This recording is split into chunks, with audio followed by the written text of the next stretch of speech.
30 years ago, I set out 3 objectives that I wanted all people to experience. The first objective was to identify your style. Identify how you do what you do. My second objective was to identify, understand, and appreciate others. I really put an emphasis upon appreciating others. You know, as kids, we sort of grow up pointing fingers at people who are unique and different. We make fun of them in some cases. But think about a team that everybody was identical. You really have to have differences to make a team. And therefore, we need to start appreciating having people that are unique, different from us, and bring different things to that team so that we can really operate as a team. Otherwise, what you have to be is all things to all people. So we need to learn to love our differences. But before we can learn to love them, we really must understand what it is they bring and the value of what they bring. So those first 2 objectives, one was to identify self. The second was to identify, understand, and appreciate others. But now that we know that, we really must move to the next step. How do we work together? How do we communicate? How do we understand each other better so that we really can be a nice unit and communicate all the time, either at home, at work, or any place that we interact with other people? Now, I could not accomplish any of those objectives unless I would have run across the book Emotions of Normal People. William Moulton Marston wrote that book in 1928. And the Emotions of Normal People has set the background of DISC. Marston was way ahead of his time. He was an entrepreneur. He did many things. And I had the distinct pleasure of interviewing his oldest son at his home and ask him questions about both his father and his mother. You know, Marston went on to develop the Wonder Woman comic book. But what I really found out when I interviewed Pete is that it really was the mother behind the scene. And Marston is the one that got credit for all that.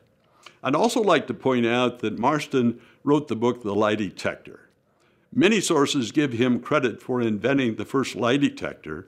And I read that book from cover to cover, and he made one statement that really impacted me. He said the lie detector would be better used to change personality than to incarcerate people. And what he was talking about is once you know you cannot lie to me, I can work with you. The behavioral assessment allows us to get inside of people's head, to let them know that we know a lot about them. They really can't fool us because we know how they do what they do. And the minute you get inside of their head with that, you're able to work with them and accomplish many things. And better yet, they are able to accomplish many things by understanding themselves. So self-awareness has really been around for a long time, but now we're clarifying the real importance of self-awareness. Again, with behaviors, DISC, we can actually look at and measure how a person responds to each of the 4 dimensions. And by looking at each of those 4 dimensions and how they interact with each other, we are able to really determine the how you do what you do. Behavior is how you do what you do. But you know, knowledge is the biggest modifier of behavior there is. And so knowledge of self through the assessment process allows you to look at yourself and say, wow, I didn't know it's like that. Is that how other people perceive me? I don't want to be perceived that way. Hey, I'm going to make some adjustments here when I'm around certain types of people on how I interact with them. So this knowledge of self through this process really can impact people's lives. We also need to look at motivators. Motivators is what initiates behavior. Let's say I wake up in the morning and say, wow, I want to go make some money today. Well, I'm going to have to call up old friend DISC to get out of bed and go down the way to accomplish what motivates me. In other words, motivators by and of themselves are just a good idea or a goal, but we must use our behavior to accomplish those things we want to accomplish in life. DISC really should be defined as the universal language.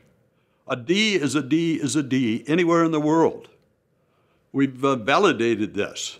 Now, the percentage of Ds varies from one country to another, but the behavior does not change. So it really is a universal language that once we understand, we can apply it worldwide. Also, we need to understand there's absolutely no good or bad. There's no right or wrong. There's no way you can fail the behavioral assessment because you're a normal person. We're talking about normal behavior, nothing but normal behavior. And the better you understand that, the more you can help people. It's not what style you are, it's what you do with what you are. I came up with that years ago, and one of my friends at the college, who was an English professor, told me that that was not the right way to make that statement. You know, I have not changed because it really sends the message that I think is very important to people.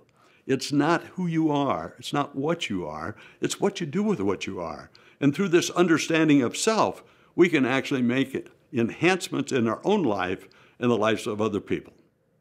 Now we really need to come to grips with how do we define who you really are with our behavioral assessment.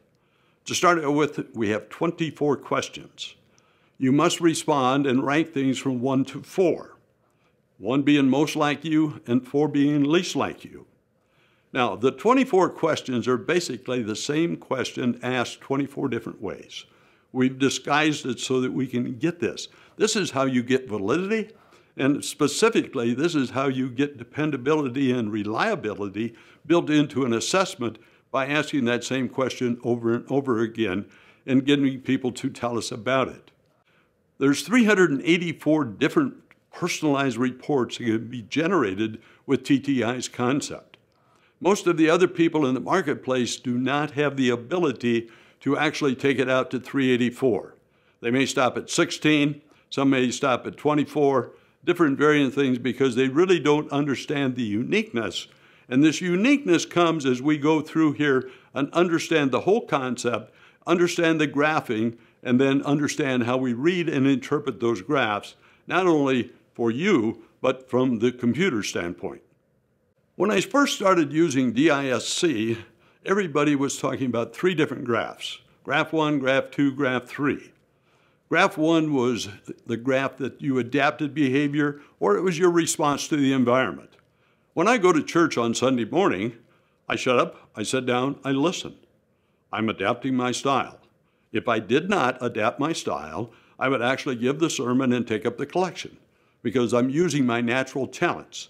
So here's giving you an example of how we must adapt our behavior, and we do it on a natural basis when we just recognize the importance of other people or the importance of a meeting or whatever's going on. But we got to realize that graph 1 can change. We can adapt different behaviors, so it could change between the office and at home. I remember one time I had run a group of managers through, and a month or 2 later, I met the spouse of one of them. She came up and gave me a big hug. And I said, well, what's that all about? She said, you taught my husband that he could leave his D at work.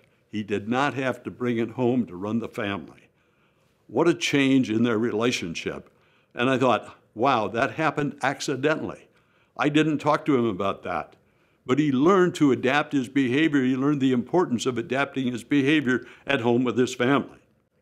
So let's talk about graph 2. Graph 2 is the real you. It's the least changeable. When we talk about graph 2, we call it the real you because you actually decided based on who you say you're not. We analyze what you say you're not and actually interpret that into who you really are. That'll come a little bit clearer as we go through this program here. But graph 2, we need to understand that's the real me. When you're under stress, can you adapt behavior? People come up to you and say, what are you so mad about? And you say, I'm not mad. See, you really can't adapt behavior when you're really under a lot of stress. That's why we call it the natural you.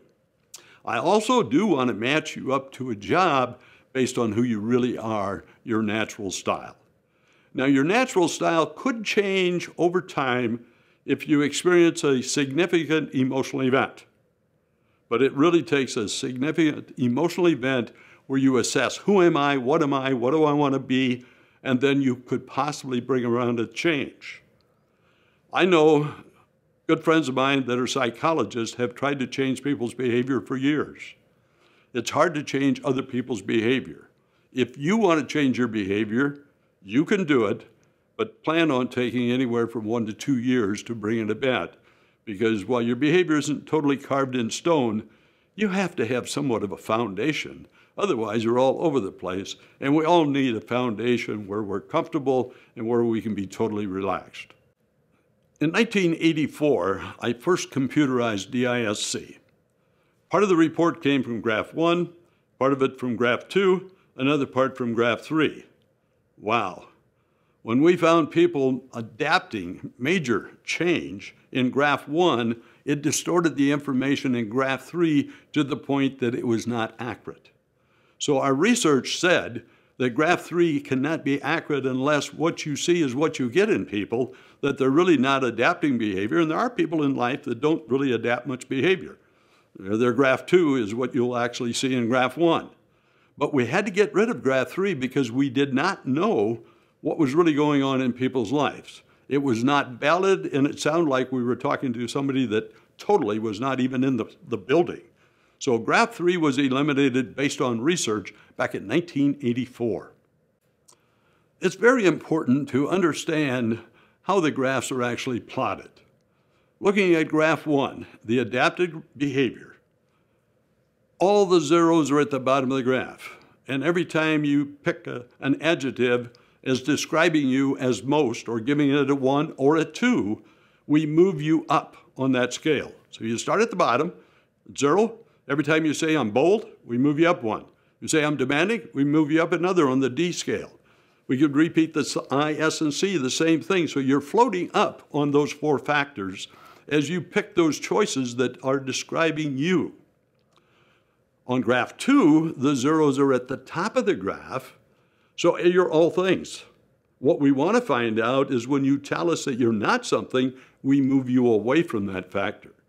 So you have 24 times to tell us you're not something. If that happens, you become a 0 on that scale. At the very bottom, you will not even see a bar.